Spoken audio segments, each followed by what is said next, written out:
You just downloaded the game and you don't know what to do. This video will grow your knowledge about the game, so without further ado, let's get into it. Main levels. First thing you need to know, the main levels. You need to complete them to be ready for what's coming next. Online levels. Online levels, from the name, are levels that GD players make to keep the game alive, and there are some very good levels out there. But in order to know which level fits your skill level, you need to know about difficulties. Difficulty is the meter for a level. If the level is easy, it could be rated easy or medium difficulty. If the level is hard, it could be rated harder or insane difficulty. But if the level is too hard to be insane, it could be demon difficulty. The level was too hard to be rated insane, so it got rated a demon.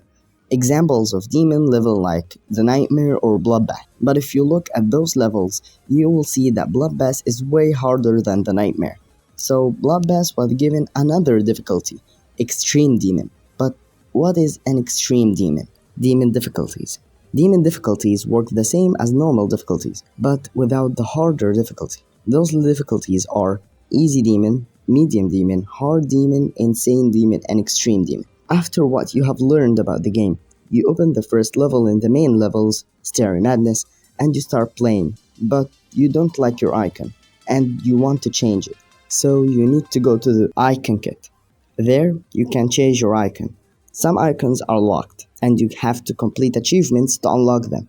But if you get further into Starry Madness, you will see a portal, and you come out the other side as a ship. The ship goes up the more you hold the up key or the left mouse button, and it goes down when you release. As you go further into the game, you will learn about pads and orbs. Pads are flat objects on the floor that makes you jump when you touch them. Orbs also make you jump, but you have to click when you interact with them. The green dash orb makes you move horizontally when you hold it. The purple dash orb does the same thing, but switches your gravity when you release. You go further into the game and pass through another portal coming out as a ball.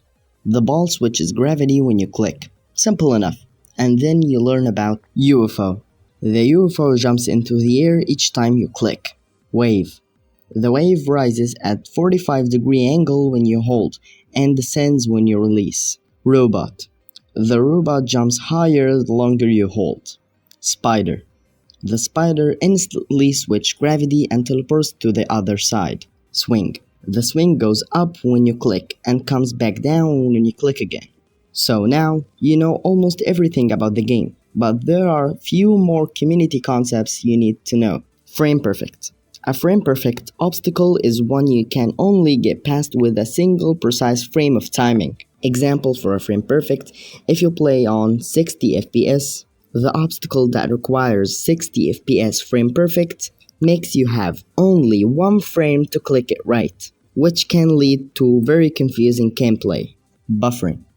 Buffering is when you click and hold before your icon reaches an orb's hitbox, so the orb activates on the very first frame your icon touches it. Top 1. Top 1 is the hardest level in Geometry Dash. Right now, the current top 1 is Society, Puffed Level. A puffed level is one that been edited to be harder than the original level, though they are rare to find. Nerfed level. On the opposite side, a nerfed level is one that was extremely hard or even impossible, so it was edited into an easier version of the original. An example of a nerfed level is Acheron, which was nerfed by a single frame. But how do we know a level was possible in the first place? Verified levels.